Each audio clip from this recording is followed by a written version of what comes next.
The Oracl Network. Look deeper. We have an active shooter. We have an active shooter inside the warehouse.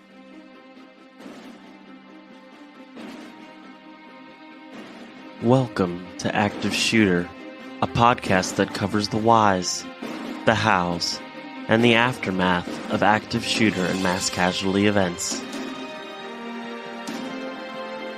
They have an active shooter in the building. A second call says they are being attacked. I've been shot.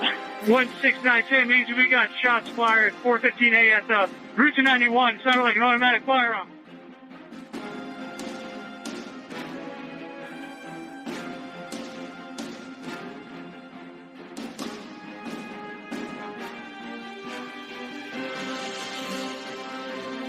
Active shooter, reports of an active shooter mass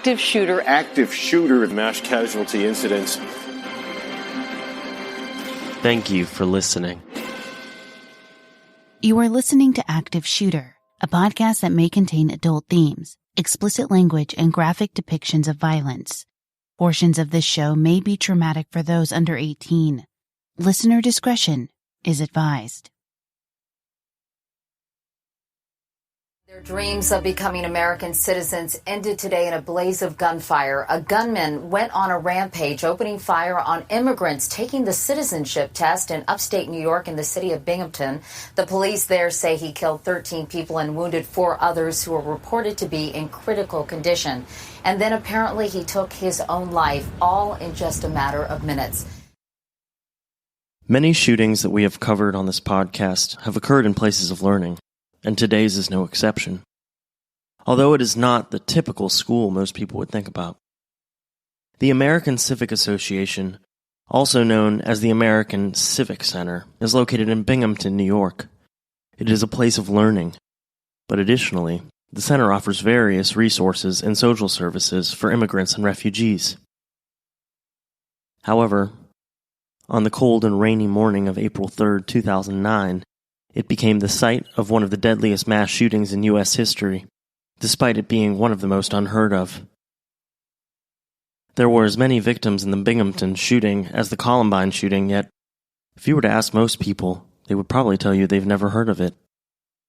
Perhaps because all of the victims were immigrants searching for their own American dream, or perhaps because the United States has become the unofficial home of mass shooting events, which have become a part of our everyday life.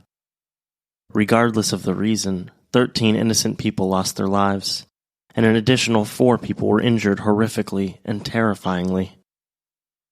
Their stories deserve as much honor and attention as any of the others who have been so senselessly taken in mass murder events, those of which have been normalized as a part of our modern society. Active Shooter the Podcast is a High Five Holly production, and I'm your host, JT. If you've listened to our prior episodes, you know that the Active Shooter podcast team has taken the No Notoriety pledge, and we will not be sharing the real name of the shooters that we cover. We will be giving the shooters a pseudonym and refer to them by that name throughout the episode. This will help in clearing up any confusion in the story, while remaining true to our pledge and not naming the shooter by their actual name. In today's episode, we will be referring to the shooter as Ryan.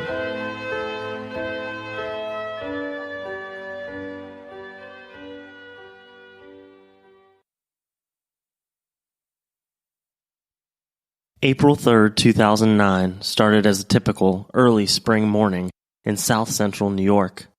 Binghamton is the home of the American Civic Association Immigration Center, which sits at 131 Front Street.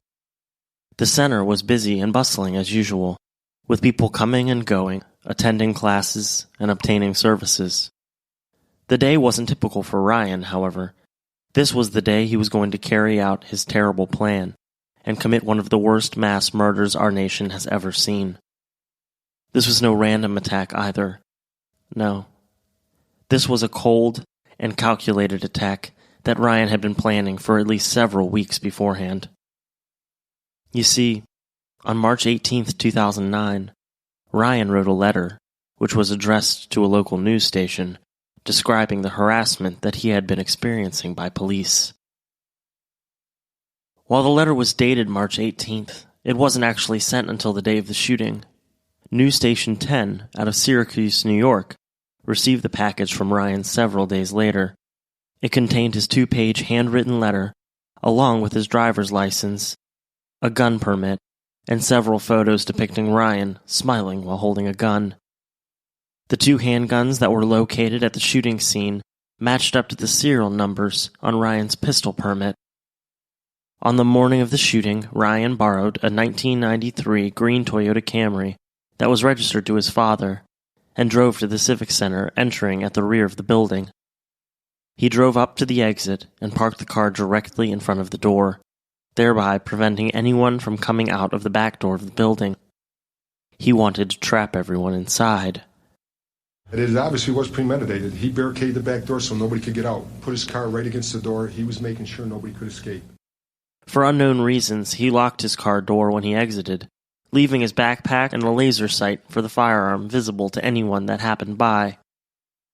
Both were eventually discovered by police. It was reported later that Ryan was an Asian male who was about 6 feet tall with a slight, thin build. He wore a bright green coat, blue jeans, and dark-rimmed glasses. His appearance was totally average and nondescript, except for the fact that he also wore a large body armor vest. After leaving the car at the back side of the building, Ryan walked to the front and entered the building by way of the main entrance.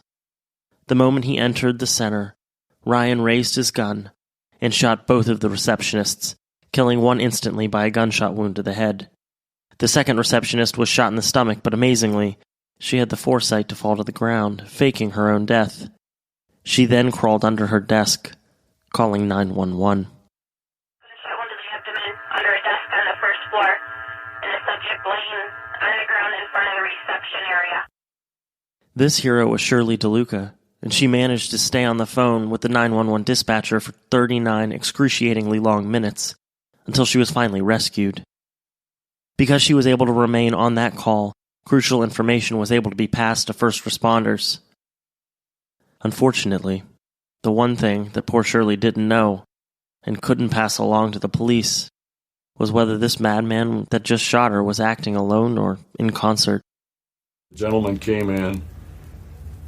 She got up to ask him if she could help him, and he just didn't say anything, I guess, and got his gun and shot her, and she remembers falling backwards and down. Ryan proceeded through the building. Wordlessly, his silence and calm demeanor were eerie. Immediately off the reception area was a classroom, which happened to be full that day with an ESL, or English as a Second Language class. In fact, this was the very classroom where Ryan himself had previously taken ESL classes. There were 16 people inside the room, and 14, including the professor, were shot. To manage to hit that many people that quickly means Ryan basically walked in the door and began spraying bullets every which way. The chaos and mayhem must have been absolutely overwhelming. Very quickly, 5 bangs, bang, bang, bang, again, and everyone looked at each other and we just ran. Police arrived on the scene within minutes of the first 911 call from Shirley. When Ryan heard the police sirens, he put the gun to his head and pulled the trigger, ending the horrific massacre after a mere 3 minutes. 3 minutes that probably felt like 3 years, or 3 lifetimes to each of the shooting victims and other witnesses. He must have been a coward. Where we speculate when he heard the sirens that he decided on his own life. So that's what he was, heavily armed, had a lot of ammunition on him, and thank God before more lives were lost that he decided to do that. The destruction Ryan created and left behind is excessive. In those 3 short minutes, he managed to rip off 99 shots, 11 from a .45 caliber Beretta, and another 88 from a 9mm Beretta. The nearby Binghamton High School went on lockdown for fear that this was a multifaceted attack, and all of the nearby learning centers may be under siege. While it is a blessing that this much destruction was limited to one scene, The decimation of human life is so immense that there is little else to be grateful for. I've been kind of keeping an eye, but I wanted to stay away from the window as much as I could. So every once in a while I just kind of peeked, because with all those rifles around, I thought I don't need to be collateral damage here. And it was pretty much isolated in front of the building. They stood to the right and to the left of the building. The SWAT teams kind of stood behind the trees with their rifles. They put a ladder on my building up to the roof. We have a flat roof, I guess, for the SWAT team. And then it just, I saw them bring out a gurney with someone on it, a man, and that's the only one I saw. Probably about a half an hour, 45 minutes ago, I looked out, and a lot of the hostages, or whatever they are, were coming out of the front of the building, and they were being checked by the police, and then they took them somewhere else. And no, they looked fine. They looked like, and actually from what I'm understanding, and it may or may not be true, is that they had shut themselves in a closet, that they had gone in the basement and shut themselves in a closet. So evidently, I think what I'm most concerned about is that the shooter is still loose somewhere, and he's supposed to have a high-powered rifle. So that kind of worries me quite a bit, that he's possibly running around, because according to looking out the window and all, the police are coming in and out of the building and what have you, so I can't think somebody's still in there hiding. We have very little crime in this area, and I think it has to be somebody's berserk, because obviously he planned it. He blocked the back door, according to the news, with his car so no one could escape.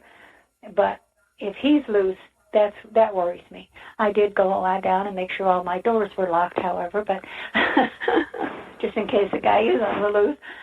Just the hostages. Just the hostages. They made them put their hands on their heads, because of course they weren't sure who they were.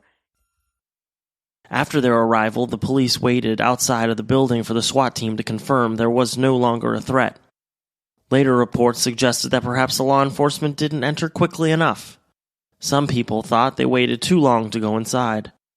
Whether this is right or wrong, the police didn't enter the building for approximately 43 minutes. When they finally proceeded in, despite the delay in entering the center, no one was shot after the police arrived on scene, or before the SWAT team entered. The SWAT team started to move in. They moved in. All of a sudden, the first thing you see is a civilian come out and a ball in a couple people's arms. He was being carried out and rushed immediately to an ambulance. SWAT team backed out. SWAT team backs in again. They bring out another body. Because they didn't hear any gunfire after they got there, the responding officers no longer believed there was a, quote, active shooter, so they called for the SWAT team and waited for them to show up.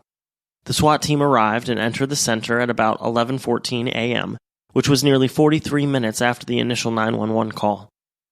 The chief of police later stated that if there were actually an active shooter in progress when they arrived, they would have entered the building straight away. After they made their entry and declared to me that particular area, not the whole building, was safe for me to enter, I did look at it. It was heartbreaking.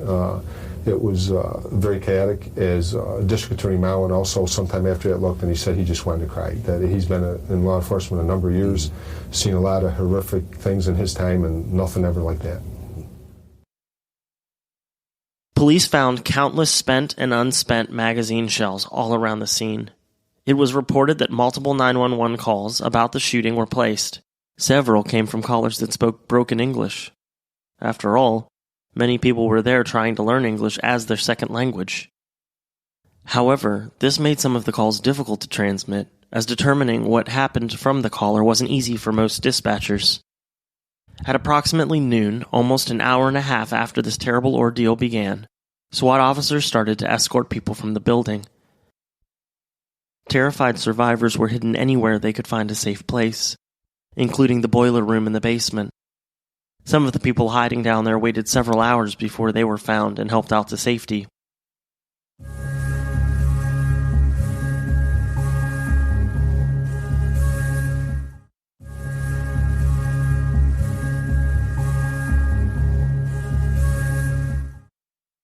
Long Hoyen was a 42-year-old Vietnamese